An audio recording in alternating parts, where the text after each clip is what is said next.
예, 심상정을 아껴주시는 많은 당원 여러분들과 지지자 여러분 반갑습니다. 오늘 이곳은 우리 여성들의 삶과 권익을 위해서 노력하는 많은 여성단체들이 모여있는 그 여성미래센터라는 곳에 위치한 카페입니다.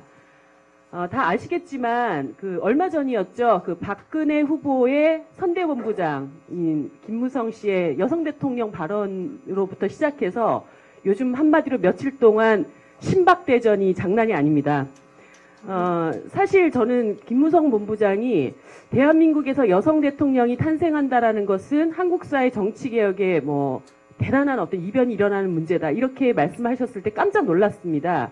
아니, 김무성 본부장이 심상정 후보를 지지선언을 하나? 이런 생각이 들었습니다. 사실 대한민국의 많은 여성분들이 박근혜 후보를 여성이라고 생각하고 사시는 분들이 별로 없잖아요. 그런데 어쨌든 이 논란이 이제 가속화되고 나서 이후에 새누리당이 연일 또 우리 심상정 진보정의당 후보에 대해서 또 여러 가지 뭐 막말 발언을 했다는 등 여성 비하를 했다는 등 이런 말들을 쏟아놓고 있는 가운데 도대체 여성 대통령이 뭐냐 이런 문제에 대해서 심각한 고민을 해봐야 될 시점에 놓였다고 생각을 합니다. 오늘 이 문제에 대해서 하실 말씀들이 매우 많은 분들 몇 분을 좀 모셨습니다. 먼저 참석하신 분들 소개를 드리겠습니다. 요즘 신박대전에서 총알을 여기저기 많이 맞고 다니시죠? 예, 18대 대선 후보 진보정의당 심상정 후보입니다. 반갑습니다. 예, 이분을 소개하려고 했더니 남성계라는 건 없다고 하시더라고요. 여성계는 있어도. 아무튼 남성분들을 대표해서 우리 서혜성 작가님 모셨습니다. 예, 네, 안녕하세요. 예, 새누리당 박근혜 후보에게 가장 할 말씀이 많으신 분이라고 저는 생각을 하고 있는데요. 70년대 YH 노동조합 위원장이셨고 17대 국회의원이셨죠. 최순영 전 의원님 모셨습니다. 네, 우리가 여성 대통령 잘 만들려면 이분 말씀을 정말 잘 들어야 됩니다.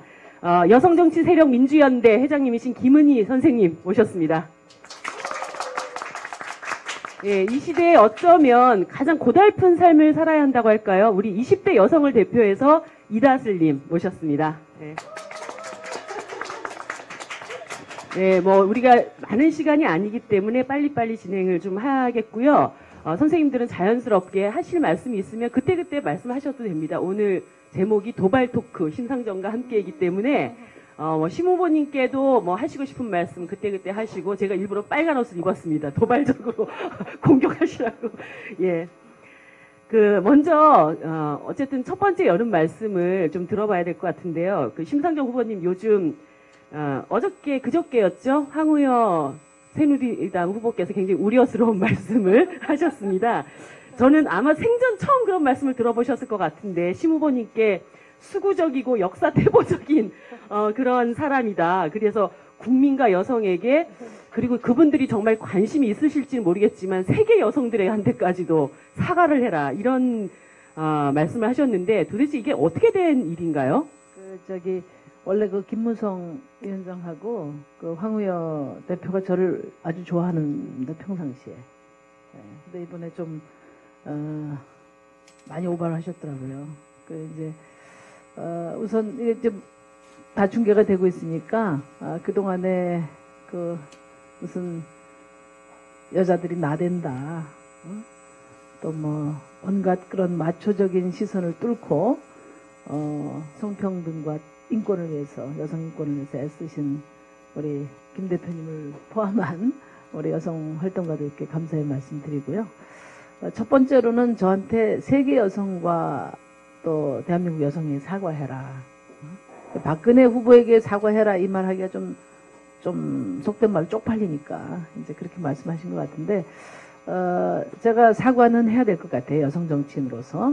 왜냐하면 우리나라가 세계 지금 12 경제 대국인데 여자들은 두 사람 중에 일하고 싶은 사람 두 사람 중에 한 사람밖에 일자리가 없습니다. 그것도 70%가 비정규직입니다. 그리고 똑같이 공부하고도 남성에 비해서 월급을 반토막밖에 못 받아요. 제가 항상 정치인으로서 특히 여성 정치인으로서 우리 비정규직 여성들에게 항상 죄송한 마음을 갖고 있고 또 하나는 지금 뭐 맞벌이 부부가 많이 생기고 있는데 저도 이제 그 일하면서 엄마가 되고 나서 많이 울었거든요.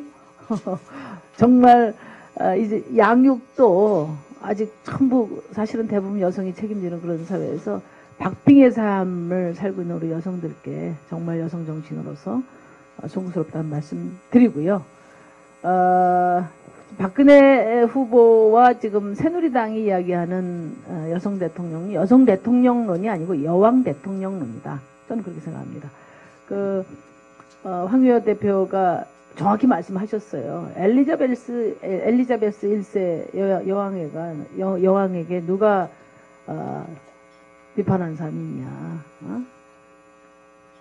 박근혜 후보에게 누가 돌을 던질 수 있냐 이렇게 이야기를 했고, 또 박근혜 후보도 제 기억으로는 얼마 전에 롤모델이 엘리자베스 1세다 이렇게 이야기한 적이 있는데, 그건 이제 바로 그 제왕적인 여왕의 상을 롤모델로 삼고 계신 것이다. 그래서 제가 그 여왕 대통령론이라면 뭐 수긍을 하겠습니다만, 여성 대통령은 자가당착이다 이렇게 생각하고, 박근혜 여성 대통령 후보론을 비판할 자격을 갖춘 전 유일한 여성 후보다 이렇게 말씀을 드리겠습니다. 제가 또 다 말하면 안 되니까 좀 이따가 또 이야기 드리겠습니다.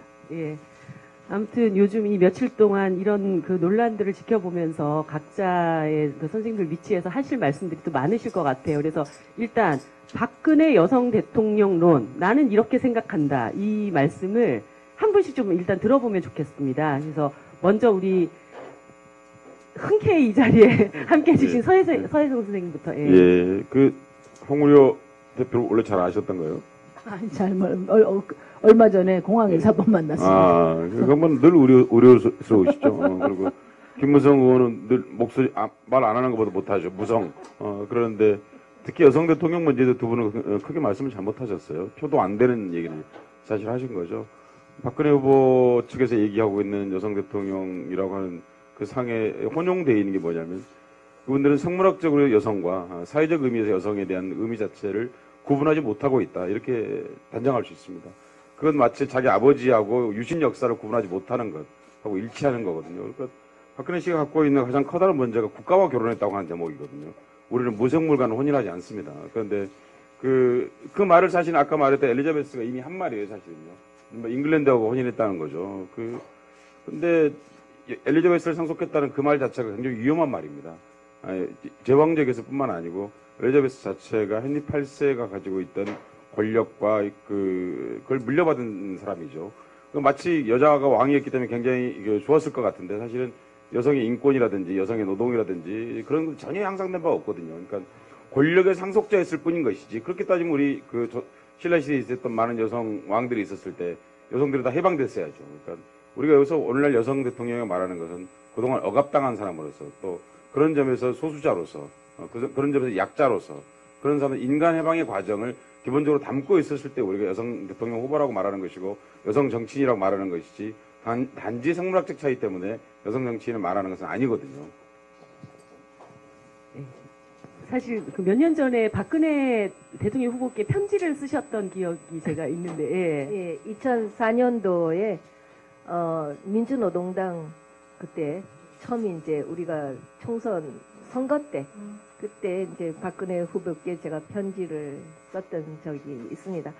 사실 우리가 여성이 정치를 해야 한다라는 의미를 잘 모르고 새누리당은 얘기하는 거라고 생각을 합니다.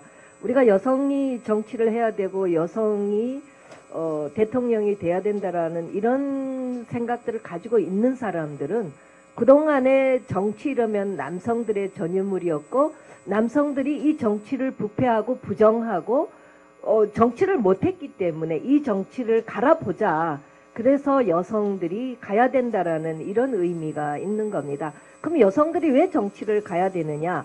그것은 정치를 깨끗하게도 해야 되겠지만 이 땅의 절반인 여성 중에 비정규직 여성들이 아직도 차별을 받고, 경제활동 인구 중에 이제 절반이 여성인데 그 절반에서도 70%가 비정규직이거든요. 근데 이 여성들이 아직까지도 차별받고 있고 힘든 생활을 하고 있기 때문에 이런 소외되고 차별받는 이 여성들의 대변을 하고자 하는 여성이어야 하는데도 불구하고 그러면은 박근혜 후보는 과연 어떤 사람인가? 우리는 그거를 봐야 된다라는 거죠. 단지 치마만 둘렀다고 여성이냐? 이건 아니다라는 거죠. 저는 그동안에 이제 지방선거를 부천에서 91년도부터 시작해서 지방의원 2번도 하고 국회의원도 하고 했지만 여성이 못된 정치인들은 남성보다 더 골치가 아프더라 라는 거를 저는 뼈저리게 그 현장에서 경험을 해왔습니다. 그래서 치마만 둘렀다라는 생물학적 여성이 정치를 하면 오히려 남성보다 더 망하게 갈 수도 있다라는 거죠. 그래서 대통령 후보라면은 최소한의 역사의식을 올바로 갖는 것이 굉장히 중요하다. 저는. 그래서 저는 뭐 굳이 여성 뭐 이런 거보다는 여성성을 가진 대통령 후보. 남성이라 하더라도 정말 이런 여성성을 가진 아주 좋은 이런 후보가 있다면 오히려 생물학적 여성 후보보다는 더 낫지 않은가 이런 생각을 가는 거죠. 그것은 역사의식을 올바로 가질 때만이 바로 현실을 바로 정치할 수 있는 거고 미래를 내다볼 수 있는 거라는 거죠. 그런 의미에서 과연 역사의식이 올바르게 가지고 있는가라는 거는 우리가 한번 되짚어보고 평가를 해볼 후보다라는 말을 하고 싶습니다. 그 여성성을 가진 남성 대통령보다 여성성을 가진 여성 대통령이 나오면 훨씬 더 여성들에게 좋은 일일 것 같은데요.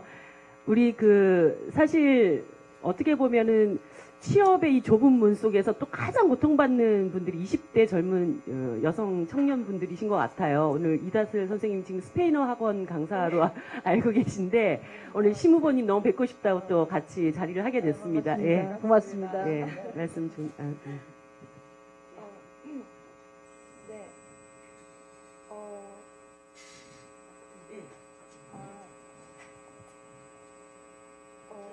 멕시코에 한 1년 반 정도 있었어요. 그리고 거기서도 대선이 있었어요.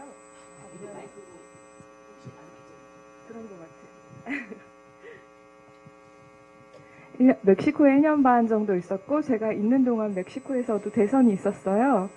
그래가지고 그 나라에서도 여성 후보가 나왔더라고요. 여성 후보 한 명하고 잘생기고 돈 많고 되게 멍청한 남자 후보 한 명하고 박빙의 승부를 펼쳤어요. 그 다음에 결국 이제 돈 많고 그 멍청한 남자 후보가 당선이 됐고 비리가 있었다고 하네요. 그 다음에 그래서 문제가 되긴 했지만은 진상규명이 되지는 않았다고 들었어요. 근데 그때도 이제 그런 경우에도 여성 후보라고 하면서 이제 표를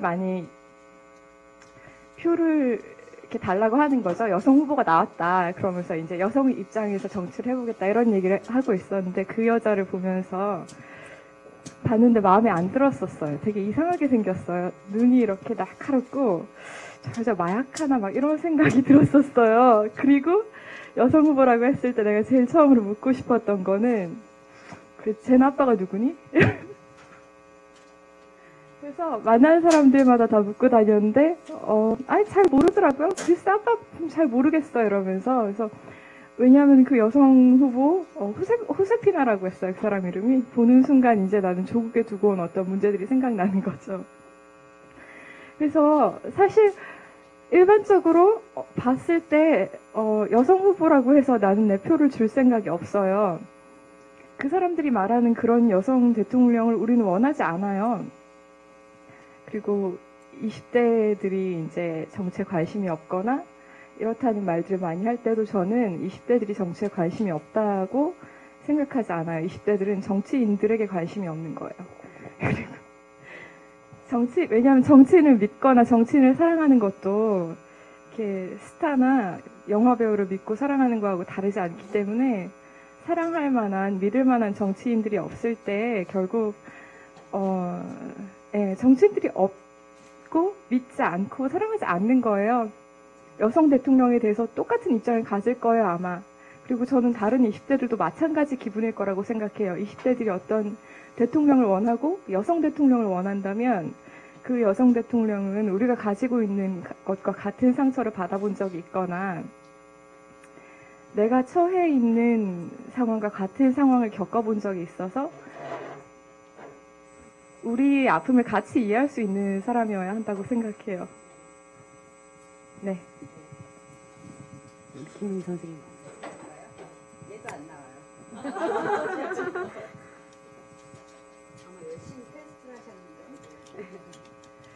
글쎄요, 이제 전 그런 생각이 많이 듭니다.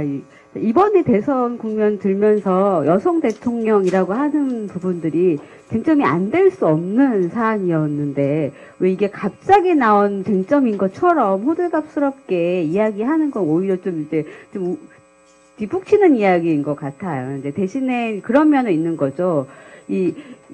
지금 이제 유력한 남성 후보들도 있고, 또 지금 여성 후보가 박근혜 후보 한 분만 계신 게 아니라 다른 두 후보가 더 있어요. 근데 지금까지의 갈등, 어떤 그 논박이라고 하는 거는 여성 대 남성, 여성 후보와 남성 후보 이렇게 갈등을 하다 보니까 여성 대통령이라고 하는 것들이 전혀 이제 제대로 이해되지 못했던 부분이 있는 거죠.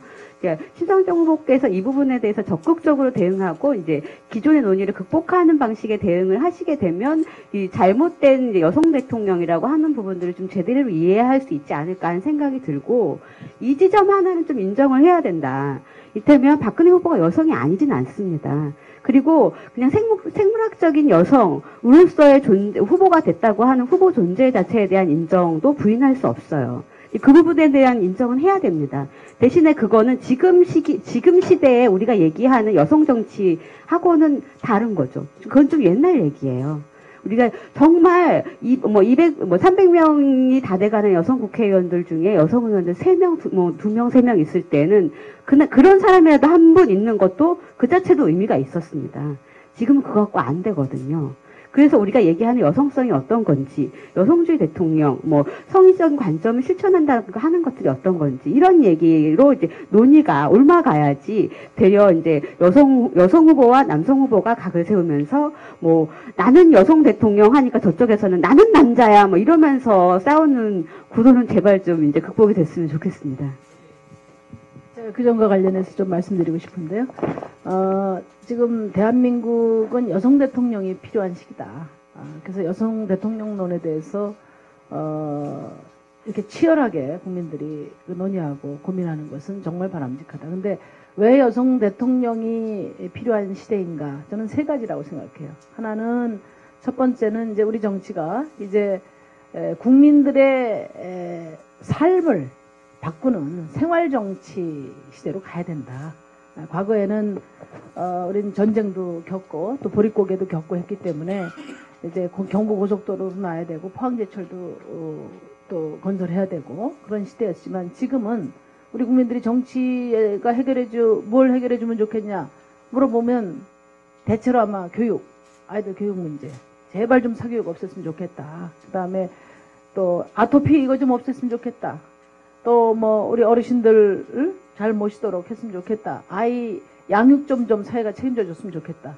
대부분 그동안에 여성들이 짊어진 그런 삶의 고통을 해결하는 것을 정치가 우선순위로 삼아야 된다. 이 주문을 할 것 같아요. 그래서 세계 14위 경제대국이지만 우리 일반 국민들의 삶은 너무나 고단하고, 그다음에 특히 여성들의 삶이 지쳐 있다. 그런 점에서 생활 정치로의 전환의 필요, 수평적 리더십의 요구, 이것이 이제 여성 정치, 여성 대통령론을 불러오는 첫 번째고요. 두 번째는 아까 우리 존경하는 최순영 전 의원님께서 말씀하셨지만은 경제민주화가 화두입니다.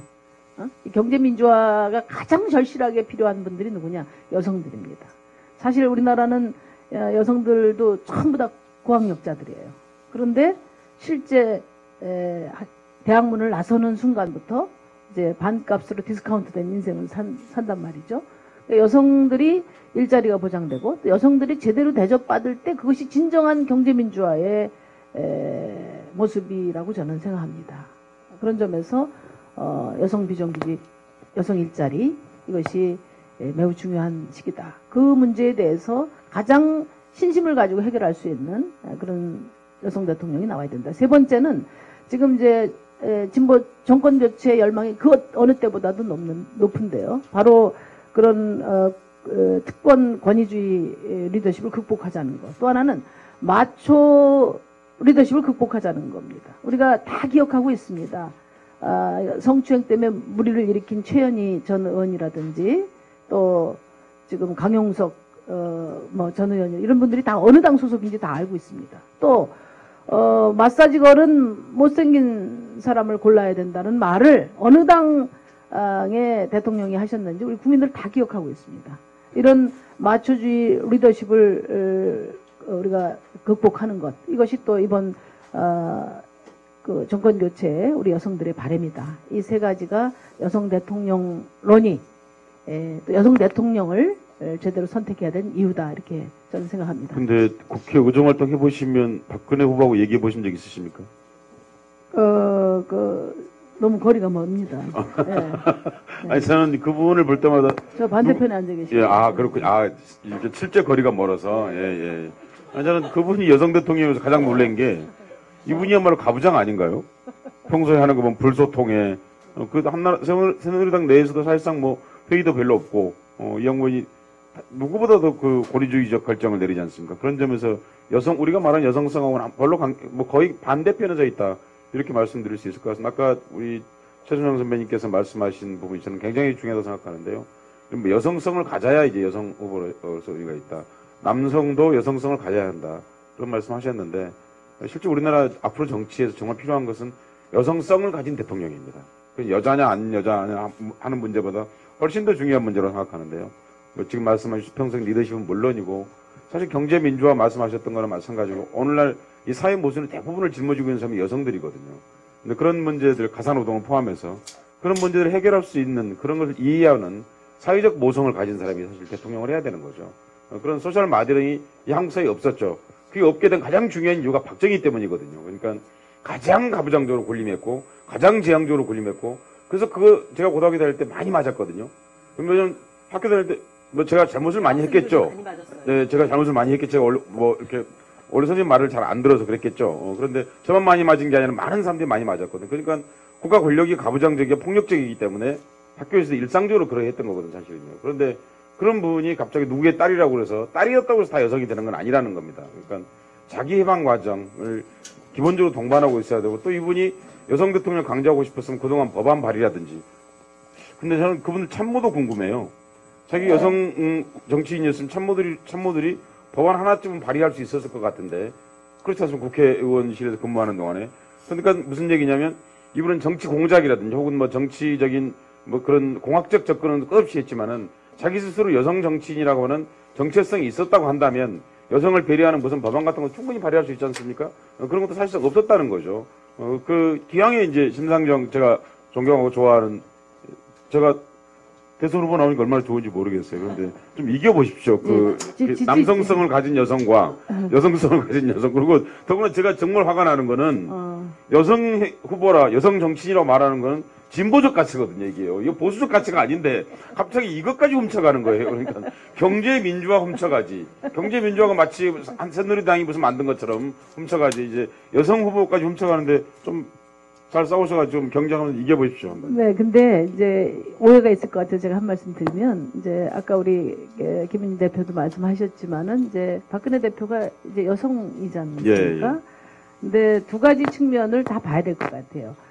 이분이 소속된 정당이 지금까지 얼마나 여성을 비하하고 여성을 억압하고 또 성추행을 또 가볍게 생각해온 정당인가 하는 게 하나 있고요. 네. 또 하나는 이제 후보 자신이 정치인으로서 여성들과 관련해서 어떤 실천을 했나. 제가 사실 잘 모릅니다. 저도 정치인인데 잘 몰라요. 우리 국민들 아마 거의 모를 거예요. 제가 기억하는 말로는 그 서울시장 후보로 나왔던 나경원 의원이 예전에 한 말이 생각이 나요. 박근혜 후보를 여성으로 생각하는 사람 아무도 없다. 당내에. 다 중성으로 생각하고 있다. 이런 말씀을 하셨는데, 아마 그게 어떤 그동안에 여성성이 발현되는 구체적인 정치 행위, 정치 활동이 없었기 때문이 아니냐. 근데 새누리당이 겁도 없이 저한테 심상정 후보는 여성 인권이나 여성의 삶을 위해서 해온 거 말해봐라 이렇게 이야기했더라고요. 그래서 제가 이 기회를 통해서 잠깐 말씀을 드리려고 하는데, 제가 이제 사실 우리 여성들이 너무나 힘든 삶을 살고 있기 때문에 정치인으로서 죄송하지만, 제가 여성으로서 여기까지, 저도 박빙의 삶을 살았어요. 예. 대학 다닐 때는 이제 제가 공학을 다녔는데, 거기도 거의 남학생 중심의 학생운동 근데 취재였어요. 신문복께서는 불어 박빙의 삶을 살지 않으셨습니까? 아니죠. 근데 그래서 제가 그때 당시에 대체로 학생회 여학생부로 이렇게 취급이 돼서 여학생들이 주체적 활동이 어려웠기 때문에 최초로 제가 총 여학생회를 만들었습니다. 예. 그래서 여학생들이 좀 주체적으로 활동하도록 좀 애도 많이 썼고요. 그 다음에 이제 노동운동 한 25년 했는데, 사실 제가 그 열심히 했던 그 금속노조가 모성보호 조항이 참 잘 돼 있어요. 그래서 생리휴가라든지 산전산후휴가라든지 이런 모성보호, 또 야간 근로 금지라든지 이런 단체 협약 체결, 또 법 개정에 나름대로 앞장서 왔고요. 또 제가 국회의원 돼서 가장 큰 자부심을 갖는 것은 세계에서도 가장 모범적인 성인지 예산 제도를 국가재정법 개정안으로 해서 제가 통과시킨 일입니다. 예. 그게 지금 사실 뭐 일본이나 인근 이런 나라에서도 우리나라 성인지 예산 제도 이명박 정부가 잘 실행을 못 하고 있는데, 예. 하여튼 그 제도도 통과시켰고, 또 제가 빅사이즈법이라는 것도 만들었었어요. 법안을 냈었습니다. 예. 이게 좀 몸이 좀 비중이 있는 예, 여성들은 예. 어디 가서 옷을 찾아볼 수가 없어요. 아, 살 수가 맞습니다. 없어요. 예. 저는 뭐 제가 날씬하진 않지만 또 이렇게 굉장히 뚱뚱한 편도 아닌데도 옷가게 가가지고 옷을 찾으려면 사이즈 맞는 게 별로 없어요. 전부 날씬한 우리 여성들을 위한 사이즈만 있어가지고 예. 제가 빅 사이즈, 그러니까 체형에 따라서 다 옷을 제작하는 것을 의무화하는 그런 법도 낸 적이 있고요. 또 아마 수영장 같은데 가면은 한 달 끊으면은 여성은 한 일주일 손해 봐요. 왜 그렇죠? 왜냐면 생리기간이 있잖아요. 아. 억울하지 않습니까 이런 거. 예. 그래서 제가 그 생리기간 중에 비용을 빼주는 비용을 예, 다시 예. 제해주는 예, 그것도 제안을 해가지고 그게 받아들여졌습니다. 아. 예. 그래서 제가 뭐 더 드릴 말씀이 많지만 제가 드리고 싶은 말씀은 박근혜 후보께서는 우리 여성들을 위해서 그동안에 정치하시면서 어떤 일을 하셨는지 정말 궁금하다. 좀 밝혀주셨으면 좋겠다는 그분이 정치하신 질문을 지- 제가 역으로 드립니다. 예. 정치하신 지가 제법 오래됐죠? 98년도부터인가 했으니까 박근혜 후보가요. 그렇죠. 네. 실제로 정치를 했다고 따지면은 뭐 70년대부터 하신 거죠. 61년도 부터 펄스레- 했죠. 펄스레이드로. 예, 61년도부터 공주로 사시다가 왕비로 사신 일을 하셨기 때문에 오래겠죠. 최 선생님. 예, 저는 최근에 그 언론을 보도를 보면서 왜 갑자기 박근혜 후보가 여성을 부각을 시키는 건가 굉장히 좀 의문스러워요. 이 사람이 그동안 삶도 그렇고 그런데 어지간히 급했구나 하는 거를 오히려 생각이 좀 듭니다. 사실 그동안의 삶을 보면은 박근혜 후보의 삶을 보면은 뭐 70년대 아까 제가 역사의식을 바로 가져야 된다라는 거를 말하는 거는 70년대의 유신 독재 정권이 어떤 정권이었는가를 그리고 오늘날 경제성장 우리가 이렇게 자꾸 심 후보도 뭐 우리가 뭐 경제 뭐 메디 이러는데 이렇게 된 것이 누구의 공인가?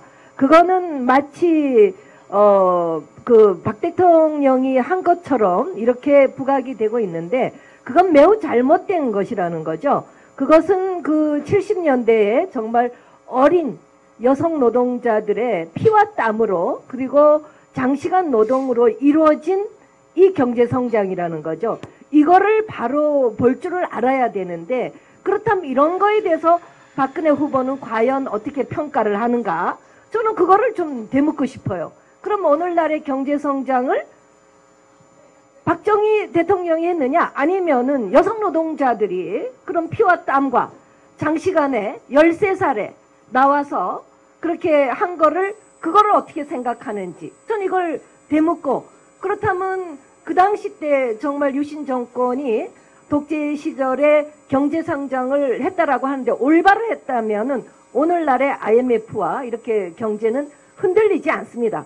그 당시 때도 결국은 수출하는 업체에 특혜를 주고 그랬기 때문에 잘못된 경제 성장이 오늘에까지도 이렇게 계속 양극화를 이뤄냈다라는 것을 올바로 평가를 해야 된다라는 거죠. 이런 측면에서 저는 사실 그 박근혜 후보한테 질문을 던지고 싶습니다. 저 그 말씀 하시니까 갑자기 생각이 나는데요. 70년대 우리나라 수출을 정말 많이 했습니다.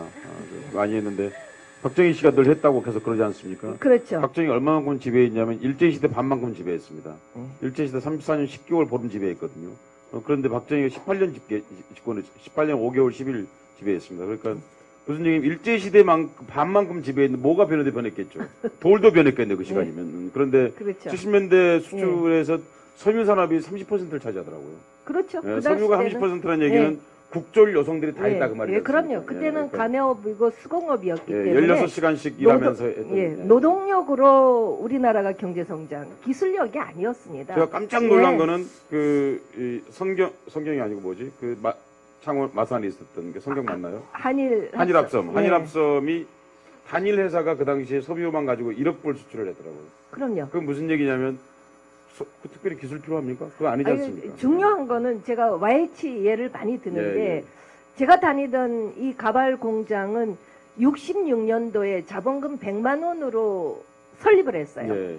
그런데 70년도 4년 돼가지고 이 100만 원짜리의 뭐 요만한 한 10여 평 콩나물 공장이 2,000평 대지에 2,000평 건평이었죠. 예. 근데 10명의 여성 노동자들이 4년 만에 4,000명으로 불어났고요.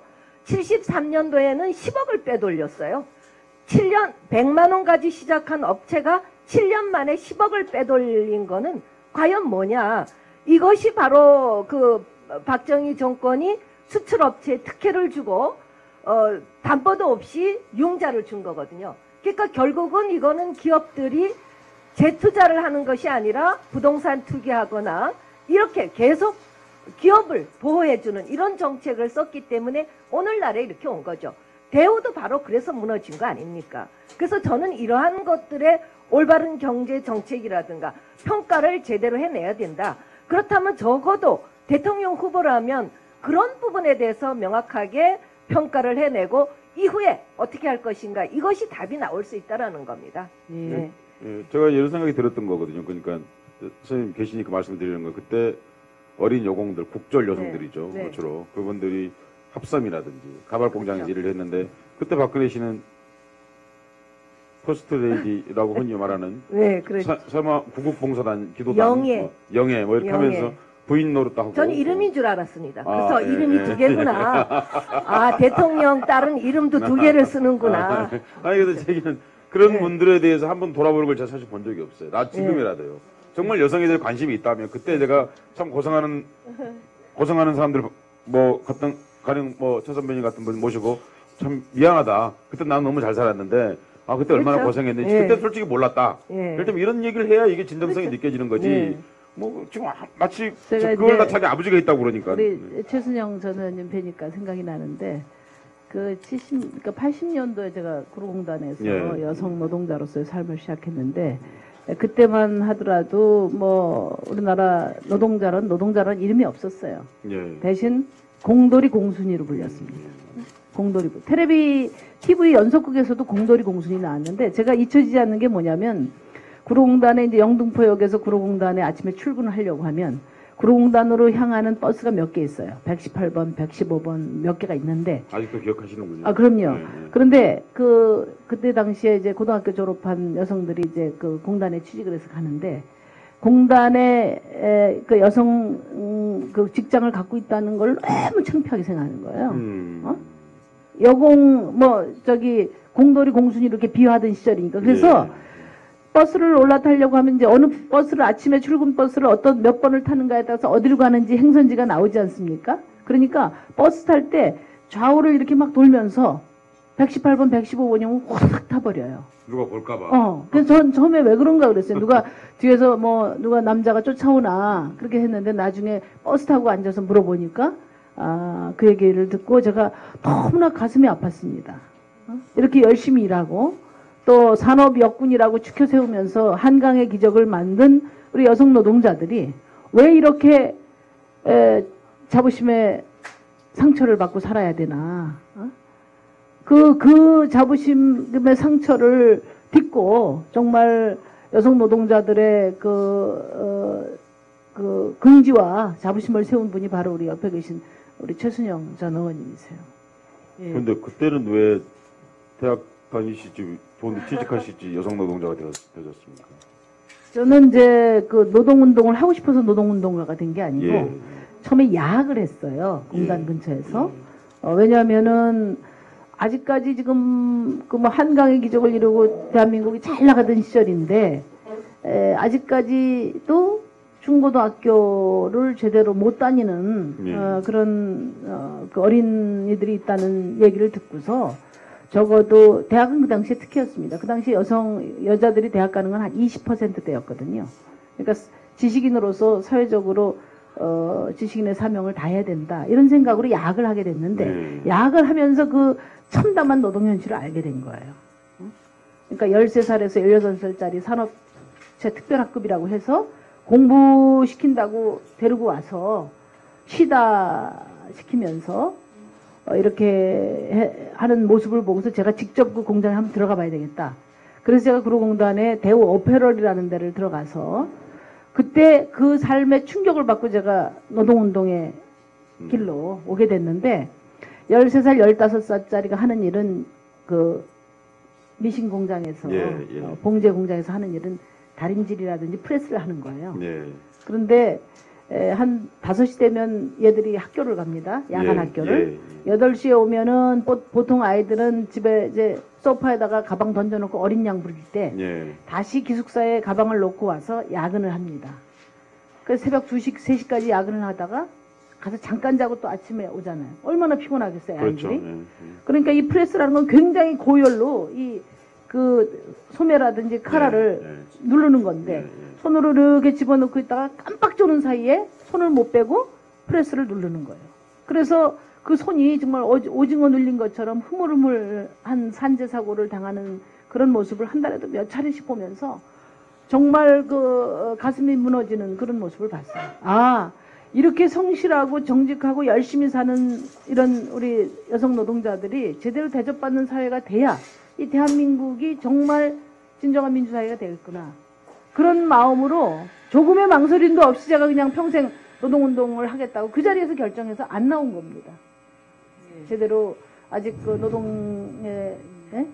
노동자들의 그 삶이 크게 바뀌진 않았지만은 또 그런 생각으로 지금 정치를 하고 있고요. 그 후보님한테 뭐 지금 이제 과거에 쭉 여성의 삶으로 살아온 과정에 대한 이렇게 많은 말씀도 들었는데 사실 이제 우리가 박근혜 후보 얘기만을 계속 할 수는 없을 것 같아요. 그러니까 어쨌든 이번 대선에서 또 여성 대통령 후보로 심상정 후보가 지금 또 출전을 하셨기 때문에 뭐 그 20대 여성의 입장에서 혹은 이제 그 김은희 선생 입장에서 좀 정말 당신이 여성 대통령 후보다라고 자신 있게 주장할 수 있는 뭐 여러 가지 것들에 대한 질문들, 좀 검증의 시간을 좀 가져보면 어떨까 하는 그런 생각이 듭니다. 뭐 아까도 이제 단순히 당신이 여성 대통령이라고 당신을 지지하지는 않습니다라는 이제 그런 말씀도 하셨는데요. 좀 후보님께 뭐 어떻게 준비되어 있는지에 대해서 좀 궁금하신거나 좀 주장하시고 싶은 말씀 먼저 해주시면 좋겠어요. 저는 교육 문제에 좀 관심이 많은데요. 사람들이 그 아이들을 어떻게 대하는지 그 태도를 보면은 내지는 학교에서 애들을 대하는 방식을 보면 아 국가가 지금 사람들을 이렇게 대하고 있구나 이게 나오는 것 같아요. 그래서 저희 학교 다닐 때 맞고 뭐 윽박 지르고 그 다음에 자기 거 아닌데 자기 것처럼 쓰잖아요. 남의 시간이나 막 재능을 그게 국가가 우리를 대하는 방식이었어 이런 생각 많이 하거든요. 그리고 대안학교 학부모님이셨다고 들었어요. 저 대안학교 교사였거든요. 그랬어요? 네. 그래서 어떠셨는지 궁금해요. 그 교육 방식이나 이렇게 만족스러우셨는지. 제가 이제 교사가 꿈이었어요. 그래서 사범대를 갔거든요. 저희 아버지는 법대를 가라고 했는데 제가 사범대를 고집해서 갔는데 이제 시대를 이렇게 잘못 만나서 지금 정치를 하고 있습니다만은 그 첫 번째 질문이 매우 중요한 것 같아요. 제가 2009년도에 스웨덴, 핀란드, 노르웨이 교육 투어를 한 적이 있어요. 근데 제가 가장 인상 깊었던 게 뭐냐면 핀란드에서는 계속 아이들 상담을 일상적으로 하는데 그 상담의 첫 번째 질문이 뭐냐면 뭐 부모님이나 또 형제들로부터 구타를 당한 적이 있나, 손찌검을 당했나 이걸 항상 체크를 해요. 왜냐하면 그렇게 손찌검을 당하고 폭력을 당한 아이들은 이 다음에 부모가 돼서도 그렇게 하기 때문에 그걸 철저하게 합니다. 근데 만약의 경우에 부모가 아이를 폭력을 행사했다 그러면 아이를 뺏어버립니다. 그러니까 이 아이는 당신의 자식이기 전에 우리 핀란드의 시민이다 이거예요. 함부로 손찌검하면 안 된다. 근데 우리나라는 어떻습니까? 다 맞고 자랐으니까 이제 다 근데 때리는 거기는 부모님. 그게 가능한 게 뭐냐면은 부모가 돈이 있든 없든 부모가 계시든 안 계시든 아이가 원하면 모든 교육을 사회가 책임져요. 그러니까 사회가 그만한 발언권이 있는 거예요. 근데 우리나라는 어떨 것 같습니까? 어? 우리 부모님들한테 그 얘기하면 어떻겠어요? 아니, 어떻게 네 인생일 수만 있냐? 아니, 우리는 모든 것을 부모- 다 쏟아붓는 부모가 나라가 힘들면 자식을 안고 떨어지는 나라. 그래서 자식을 소유물로 생각하죠. 그래서 이제 그 말씀이 굉장히 중요한데 지금은 부모들이 자기의 모든 것을 아이들에게 쏟아부으니까 아이에게 간섭이 많은 거예요. 아이 인생을 마치 부모님의 인생이기도 한 거죠. 부모님도 억울한 거예요. 그래서 적어도 교육에 대해서는 사회적으로 책임지고 사회가 책임짐으로써 아이들도 자기의 개성과 잠재력을 마음대로 발휘할 수 있도록 해주고 부모님도 뭐 사교육이나 이런 부담에서 좀 해방시키는. 그런 근데 계획을 사실 해야 되죠. 그거 말고요. 대안학교 보낸다 그러면 사람들이 막 사교육 거기 대안학교 비싸잖아 얘기할게요. 이러면서. 제가 우리 아들 이유학교 보냈다고 해서 이제 언론에서 뭐 귀족학교에 보냈다 이런 얘기를 했는데 이유학교는 지금 이제 혁신학교 이제로 지정이 돼서 이제 공립학교가 된 거죠. 그렇게 됐고요. 처음 이 이유학교는 다른 대안학교처럼 뭐 이른바 스카이대를 보내기 위한 그런 코스로 만든 게 아니고 처음부터 우리 공교육이 혁신되기 위해서는 그러면 어떤 모습의 학교가 돼야 되는가 하는 문제인식을 가지고 저와 또 오랫동안 같이 운동해왔던 분들이 그런 공교육 혁신에 대한 모델을 만들어 보자는 취지에서 실험학교로 출발했어요. 그래서 이제 제가 처음에 학교 만들 때도 함께 논의에 참여했고 그리고 이제 저희 아들도 거기에 보내게 된 거죠.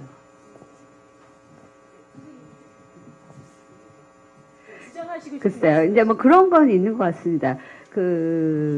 이게 사실 진보 정당 전체를 책임지시는 분은 아니지만 그동안 오랫동안 사실 진보 정치의 일정한 리더십을 행사해 오셨는데 지금의 진보 정치가 가지고 있는 한계나 이런 부분에 대한 책임 뭐 그로 인한 부분들에 대해서 좀 사실 일정 정도 좀 말씀이 계셔야 되지 않을까 하는 생각을 조금 하고 그 외에 이제 모르겠어요. 그러니까 진보 아까 한참 여기 그 세 분 말씀하시는 걸 들으면서 그런 생각이 들었습니다. 그러니까 과거에 대한 평가, 이제 역사의식 이런 얘기도 되게 중요한 지점이고 꼭 우리가 짚고 넘어가야 될 지점이지만 지금 시민들이 지지하고 있는 부분들에 대해서 어떻게 답할 거냐. 일정 정도 가장 지지율이 높은 후보 중에 한 명이고, 그 중에 여성들이 많다고 하는 부분들을 우리가 어떻게 극복할 건지, 왜 진보 정치가 그 부분에 대해서 잘 답하지 못했는지 하는 부분들에 대해서는 이야기가 좀 앞으로 남은 숙제로 이야기가 좀 되어야 되지 않을까 하는 생각을 하고요. 뭐랄까, 그러니까 다른 한 가지 바람이 더 있다고 한다면, 지금 여성 대통령하고 여성주의 대통령, 여성성 이런 것들을 구분을 하고 있는데 그렇게 하기 위해서 여성들 안에 있는 다양한 차이들이 선거 국면의 쟁점으로 드러나서 이를테면 지금 경제 민주화와 관련돼서 비정규 노동에 대한 문제가 심각하지만 그중에 절대 다수가 여성 노동자인데 그걸 좀 더 정말 그 젠더를 전면적으로 내세우면서 그 문제를 해결할 수 있는 방안을 진보 정당이 제대로 제시하고 있냐 이런 부분들에 대해서 좀 이제 그 책임 내지는 다른 대안 이런 것들을 좀 이제 보수 정당에서 내놓고 있는 것을 뛰어넘는 다른 대안에 대한 이야기가 계속 이쪽에서 나와줘야 되는 거 아닌가 하는 아쉬움들이 좀 있습니다. 박근혜 후보가 어떻게 생각하면 상당한 자기 자신감을 가지고 여성 대통령론을 꺼내둔 거라고 저희는 생각해요. 왜냐하면 일정 정도 자기가 가진 기존의 그 지지층이 보수층인데 내가 아직도 여전히 거기에는 여성에 대한 거부감이 전 남아 있다고 생각을 하는데 이제 그 부분에도 불구하고 내가 거기서 얻는 표에 대한 손해보다 이걸 꺼내 들므로 해서 얻는 것에 대한 것이 득표 전략에서 유리할 거다라고 한 자신감 때문에 꺼내놓은 거라고 생각을 하고 그 주요 타겟이 뭐 20, 30대 젊은 여성들 그리고 주로 거기에 얘기된 게 육아와 보육에 관한 문제거든요. 보육이 중요한 우리 시대의 사안이긴 하지만 그것 자체가 성평등 정책이거나 여성 정책이지는 않습니다. 근데 그게 마치 거의 절대 가장 큰 우선순위에 있는 것인 것처럼 여성을 전부 포괄하는 게 아니라 특정한 여성을 타겟으로 좀 짓고 있어요. 이제 그 부분에 대해서 좀 이제 전체 다양한 여성들의 문제를 쟁점으로 끌어올리는 역할을 좀 해주셨으면 좋겠고 지금 혹시 가지고 계시고 있는 공약이나 대안 중에 그런 부분이 있다면 말씀을 좀 해주시면 좋겠네요. 우선 첫 번째로 말씀드리고 싶은 것은요. 그러니까 여성 비정규직 문제나 또는 여성의 이제 승진 문제나 또 여성 정치 세력화 문제나 저희 진보 정당과 제가 가장 앞장서서 해왔다고 저는 자부합니다. 어느 정당이, 어느 정치 세력이, 어느 정치인이 해왔는지 저는 궁금하고요. 근데 그럼에도 불구하고 저는 사실 이런 섭섭함이 있어요. 그러니까 여성단체나 여성운동 하시는 분들이 여전히 기득권 정치 구조 속에서 말하자면 선택지를 제한함으로써 오히려 진짜 진보 정치야말로 가장 여성들의 뒷받침을 받아야 되는데 저희가 힘만큼은 최선을 다해왔다고 생각해요. 왜냐하면 저는 제가 17대 국회 때도 제가 경제 파트를 맡고 있었지만 경제 파트의 법안 못지않게 여성 관련 법안 많이 냈습니다. 많이 냈고 실질적인 성과도 경제 파트에서는 제가 법안 하나 한 명이니까요. 상임위에서 통과를 못 시켰지만 여성 관련 법안은 통과시켰어요. 지금 다른 야당보다도 수건 과제들을 많이 이야기를 했고 또 여성 비정규직 문제에 대해서 일관되게 주장한 정당과 또 정치는 저와 또 우리 진보 정당이었다고 생각하거든요. 그래서 그러나 이제 실제로 비정규직 여성 노동자들의 삶이 변했느냐 그 점에 대해서는 저희가 진보 정당이 아직 힘이 약하고 또 지금 지적하신 것처럼 더 잘할 수 있음에도 불구하고 진보 정당 내부의 여러 한계들 때문에 못한 측면에 대해서는 그 모든 책임을 짊어지고 지금 사실 이번 선거에서 형벌을 받고 있다고 생각해요, 제가. 그런데 어쨌든 제가 드리고 싶은 말씀은 뭐냐면, 저는 이제 우리 지역의 여성들하고 말씀 나눠봐도 그렇습니다. 그러니까, 특히 여성들이 이제는 대한민국의 새로운 미래를 여성들이 저는 중심으로 나설 때 가능하다. 여성이 행복해야 진정한 민주주의 사회다. 이렇게 생각할 때 저희 진보 정당도 더 여성의 삶에 대해서 더 깊이, 더 적극적으로 역할을 하고 또 우리 여성들도 또 좀 자신감을 갖고 이제 정치를 우리가 바꾸겠다는 그런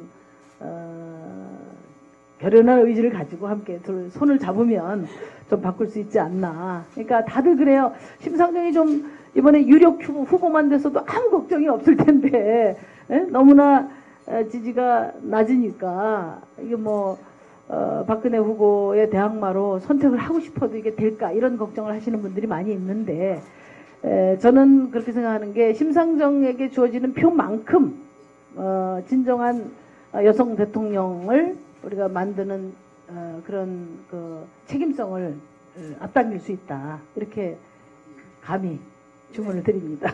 예, 원래 우리가 이제 1시간 정도 말씀을 좀 나누기로 했는데요. 약간 마무리를 하는 시간이 돼야 될 것 같아요. 그래서 선생님들이 심상정 후보께 정말 이것 한 가지만은 이번 대선 국면에서 대통령 후보로서 좀 역할을 해주셨으면 좋겠다라고 하는 좀 한 가지씩의 말씀을 좀 듣고 마지막으로 우리 심상정 후보께서 얼마나 잘 준비된 후보이신지 자기 자랑 한 가지를 딱 하시면서 좀 마무리를 하는 그런 자리가 됐으면 좋겠습니다.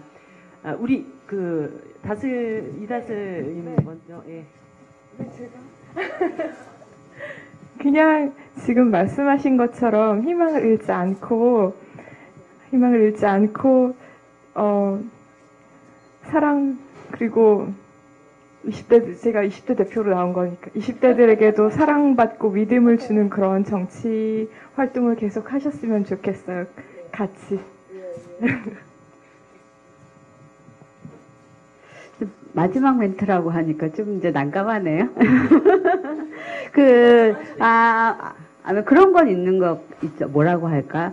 지금 저는 박근혜 후보가 그 자기의 젠더 전략은 선거 전략으로 매우 잘 수행하고 있다고 생각을 하거든요. 여성 정치인들이 여전히 사실 기득권 정치 안에선 소수인 건 사실이고, 그것 때문에 감내해야 되는 부분들은 있기 때문에, 이제 그걸 자기식으로 극복하는 방식을 되게 유효하게 구사하고 있는데, 심상정 후보께서 그런 부분들을 어떻게 좀 나름의 자기 젠더 전략이라고 하는 것들을 좀 이제 잘 만들어갈 필요가 있겠다는 생각이 듭니다. 여전히 이게 진보 정치인이라서 아니면 이전의 운동권이라서가 아니라도 심상정 후보가 의정 활동 자체로는 여성 후보를 위한 것들을 법안도 많이 내고 성과도 많이 냈는데, 그냥 그 자체로 보기에 여성 친화적인 내지는 아니면 이제 여성과 같이 일반 여성 대중 여성과 같이 호흡하는 이런 부분에선 솔직히 거리감 있는 게 사실이거든요. 하나는 뭐냐면 경제민주화나 아까 말씀드렸던 건데요. 여성 후보라고 하는 그것이 사실 진보의 전형적인 프레임이지 않습니까? 그걸 빼앗긴 일이거든요. 심 후보께서 갖고 있는 역사적 임무가 있다고 생각합니다. 그 프레임을 다시 되찾아오는 겁니다. 그러니까 그리고 잘못된 프레임을 고치는 거죠. 그러니까 그 부분, 그러니까 이런 거죠. 보수가 지금까지 잃어버린 10년이라고 민주화 시대 그런 프레임을 정한다든지, 이제 이쪽이 가지고 있는 것까지 가져가는 방식으로 지금 이 선거에 임하고 있거든요. 그러니까, 선거의 승패도 있지만 그 가치를 나중에 빼앗기는 일이 있다는 것이 굉장히 충격적이에요, 사실은요.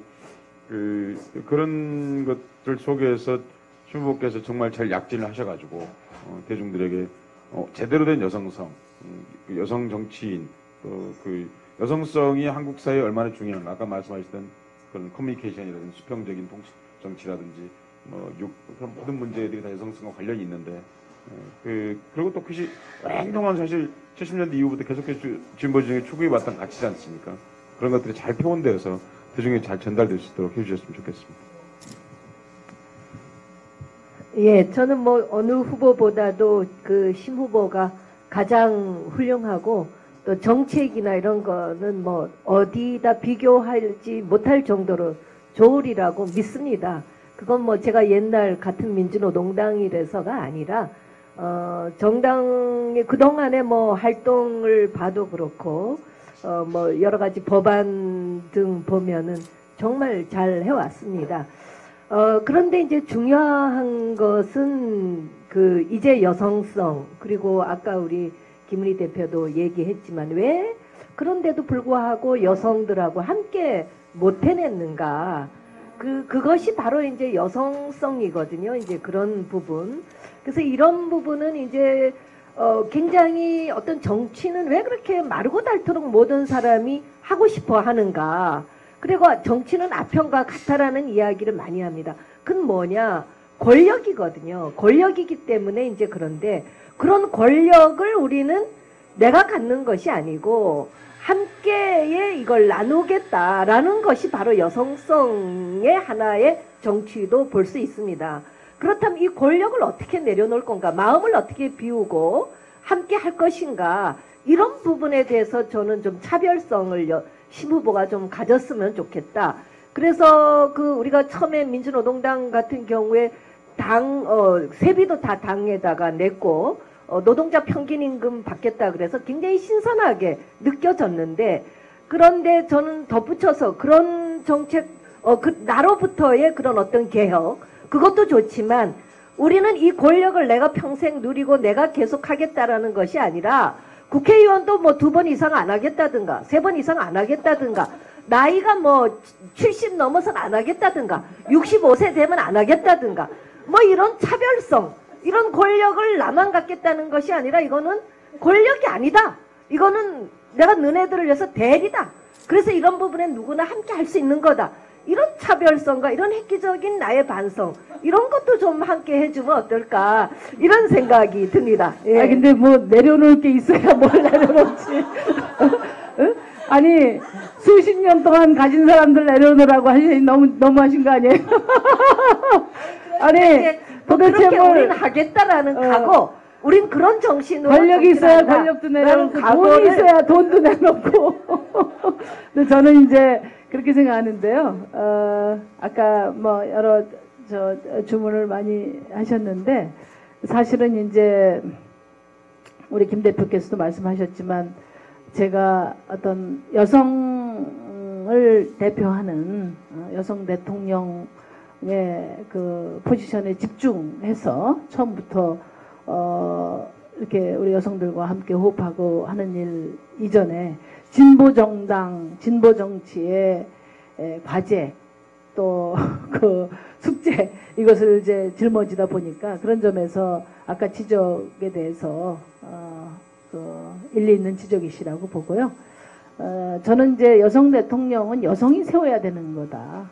여성 후보가 자임함으로써가 아니라 다수의 여성이 나의 삶을 바꾸기 위해서 이제는 좀 우리 그 삶을 잘 이해하고 절실하게 생각하는 여성 대통령을 한번 세워보자. 이렇게 힘이 모아질 때 우리 대한민국에도 진정한 여성 대통령이 탄생할 수 있다 이렇게 생각하고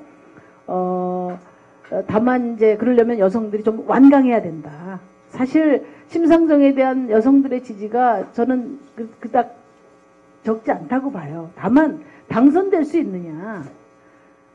우리나라 오랫동안 정치가 승자독식 구조로 되어 와서 당락의 문제로 모든 그 선택이 최종적으로 이렇게 결정되기 때문에 그렇기 때문에 오히려 이 선거제도 개혁도 더 어려운 거 아니냐. 예를 들어서 프랑스식으로 저희가 개혁안을 냈습니다만 결선 투표제 이런 것들을 도입한다면 우리 여성들이 진정으로 여성들의 정치를 키워가는 선택을 마음 놓고 하고 또 2차에는 차선책으로 또 그 정권 교체를 위해서 힘을 실을 수 있지 않느냐.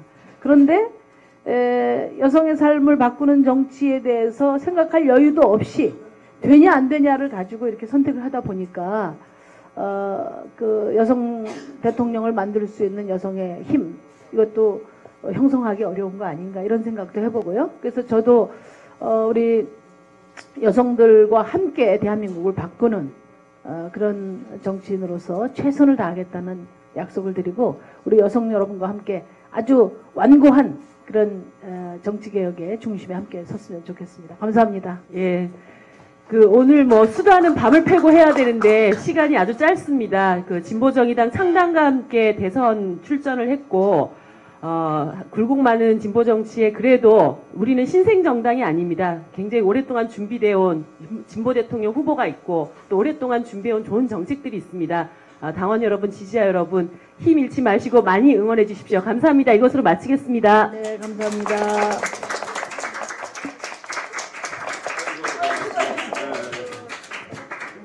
언제보다 아주 좋으신데요.